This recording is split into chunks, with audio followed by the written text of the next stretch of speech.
Hi, I'm Kelly Kuo, Artistic Director and Conductor of Oregon Mozart Players. I'm excited because today I get to speak about what is always one of my favorite concerts of the year with this ensemble.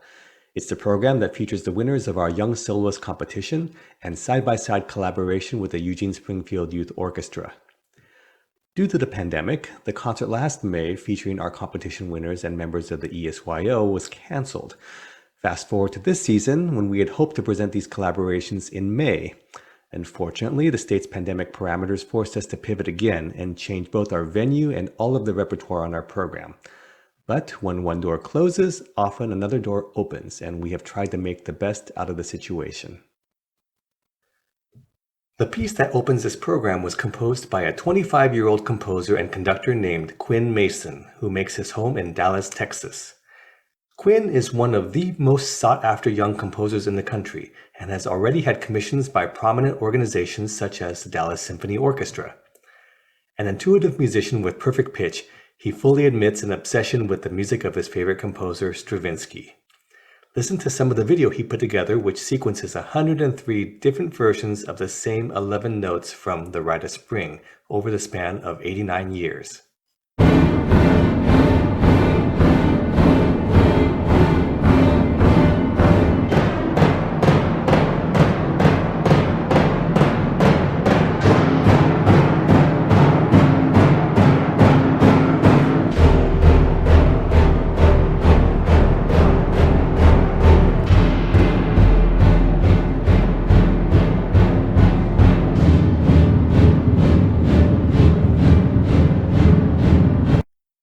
Quinn has an avid interest in books and was rumored to have read the entire 20-volume set of the New Grove Dictionary of Music and Musicians, cover to cover, when he was in elementary school.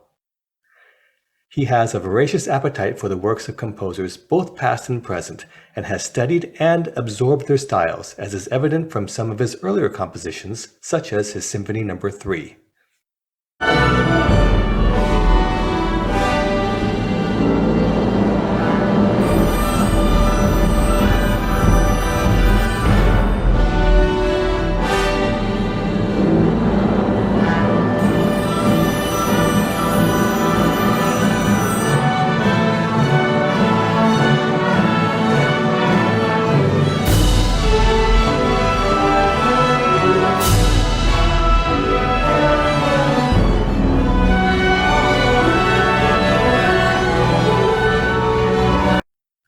But Quinn is already starting to find his own voice in his compositions, and his most recently premiered work, Princesa de la Luna, sounds like no other piece. In his own words, this is a texture-based portrait of a beautiful and vain fictional princess who lives in the sky and is only visible on the night of a full moon. Let's listen to some of the premiere of this work, which took place only a couple weeks ago on April 24th in Houston.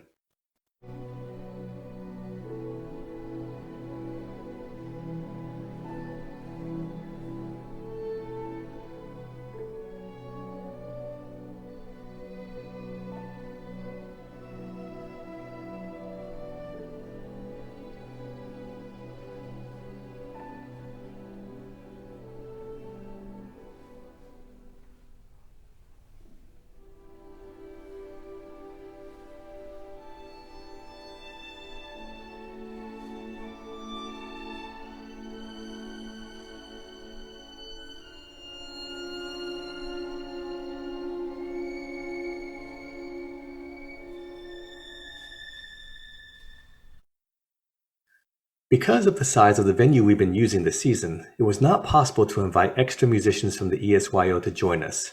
But being able to identify and catch a talented young composer on his ascent has been rewarding, and, if my calculations prove to be correct, it shouldn't be long before you see Quinn's music being performed by more and more of the world's elite musical ensembles. Speaking of musicians whose stars are rising, I'd like to introduce you to the amazing Maggie Carter. This dynamic young double bassist was only 13 years old when she won the junior division of our Young Soloist competition, playing as fantasy on themes from Bizet's opera Carmen. Because the pandemic parameters set by the state continue to prevent us from utilizing our woodwind and brass players, Maggie will instead be playing an arrangement for string orchestra and harpsichord of the double bass concerto by Johann Baptist Vanhal. Johann Baptist Vanhal's family origin was probably the Netherlands, but they had lived in Bohemia already for several generations. His family was bonded to Count Schafgotsch and thus lived on his estate. His parents recognized his musical talent early on and encouraged his musical instruction as well as the study of the German language. He trained as a keyboardist and violinist before moving to Vienna around 1760, where he is rumored to have met a 6-year-old Mozart in 1762. Another tantalizing anecdote from the Irish tenor Michael Kelly, who, attending a party, observed a string quartet made up of these musical superstars.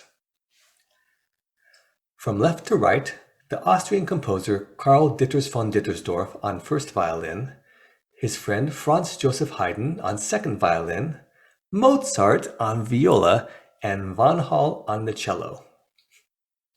Well, it turns out that there was a bounty of works written for double bass during Vanhal's time in Vienna. Much of that likely had to do with the presence of one Johann Matthias Sperger, who was principal bass in Haydn's Esterhazy orchestra. And if multiple composers were involved, there was likely a clear public interest at the time in Vienna for using a double bass as a solo instrument. Besides those by Dittersdorf and Vanhal, there were also concertos by Franz Anton Hofmeister, Anton Zimmermann, Haydn, though his concerto is recognized as having been lost, and even Mozart himself wrote this work showcasing the double bass.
While in Vienna, Vanhal composed some 34 symphonies and incorporated the Sturm und Drang style into many of them. However, we don't know very much about the origin of Vanhal's double bass concerto. What we do know is that the only surviving manuscript was the property of Johann Sperger, with cadenzas written in Sperger's own hand. This, of course, opens speculation that the concerto was originally composed for Sperger. But musicologists will be musicologists, and there is some dispute about this due to some tiny details about octave transpositions written in Sperger's own copy. What is not in dispute is the intrinsic beauty of the music of Vanhal's concerto, and that it has come to be recognized as arguably the greatest of all double bass concertos from the classical period. It is set in the traditional 3 movements, fast, slow, fast, and there are places for cadenzas in every movement, though Maggie will be playing cadenzas written by her teacher Jordan Anderson in only the first and second movements of this performance. Let's listen to a little bit of the playful finale of this concerto, played here by Scott Pingle, a classmate of mine at the Manhattan School of Music and currently principal bass of the San Francisco Symphony.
As Mozart's precociousness blossomed early, his father Leopold wasted no time in trying to bolster the family finances by sharing young Wolfgang's talents with the greater musical world.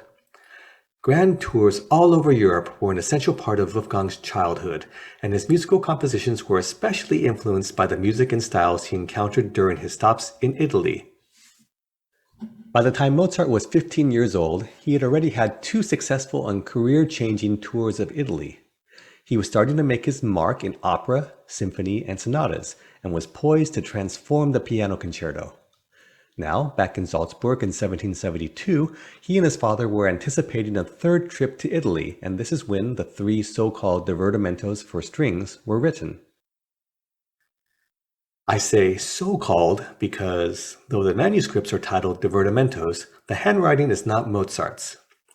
There were 4 parts, making it highly likely that they were intended to be handed out to members of the courts they would visit, with the idea that they would bear witness to Mozart's talent and be used for garden parties and other occasions as background music. Whether they were intended to be played as a string quartet or small string orchestra is unable to be determined, but they have become some of the most popular works in the string orchestra repertoire. Let's listen to some of the charming and lyric second movement.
You can hear the influence of Italian operas in the melodies that Mozart spins in this movement.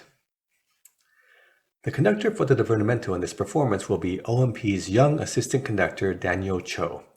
Those who have been following OMP's video performances this season will remember Daniel's debut with the ensemble on our Candlelight concert. He now gets a chance to experience the joy of conducting Mozart's music. Even for those who don't consider themselves fans of classical music, can identify the final work on our program as from Vivaldi's series of 4 violin concertos known as the 4 Seasons. They are used frequently on TV commercials, in movies, in weddings, and of course, in elevators. There have even been non-classical versions in all sorts of genres. For example,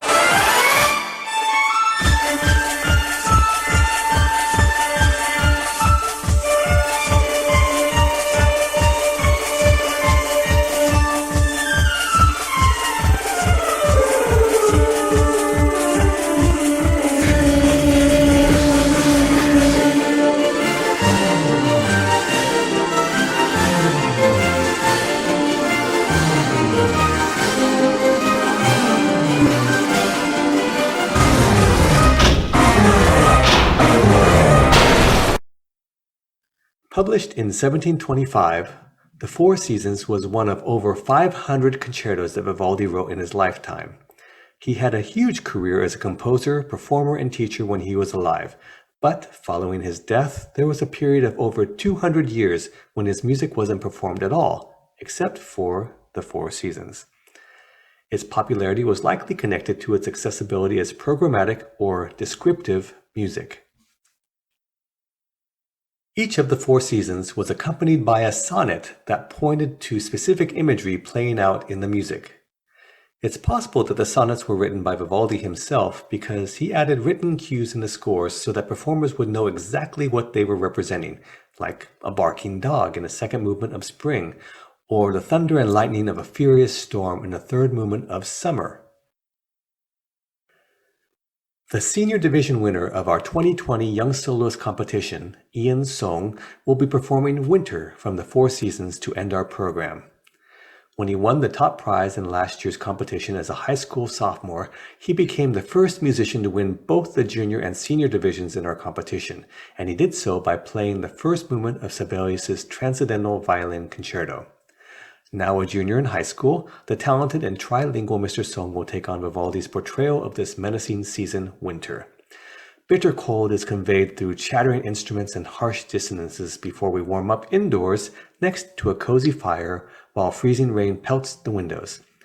Let's listen to some of the final allegro movement, which ends with a furious wind blowing without mercy.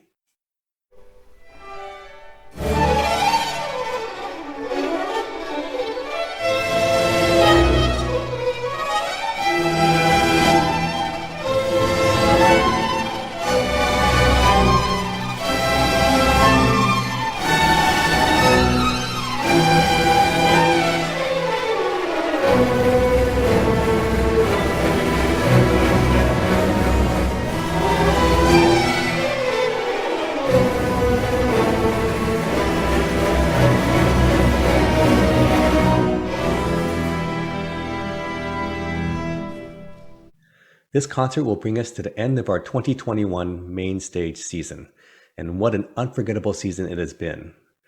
When pandemic mandates prevented us from performing for live audiences, we were able to pivot quickly to find a way to keep connecting with you, our dedicated audience, by producing high-definition videos of 5 orchestral concerts, 3 chamber music recitals, and a gala concert. Of course, we hope to be able to host live audiences for our concerts next season, but if this isn't possible, know that your Oregon Mozart players will continue to find ways to bring outstanding chamber orchestra music to you. Thank you for your continued support, and I hope you enjoy this concert.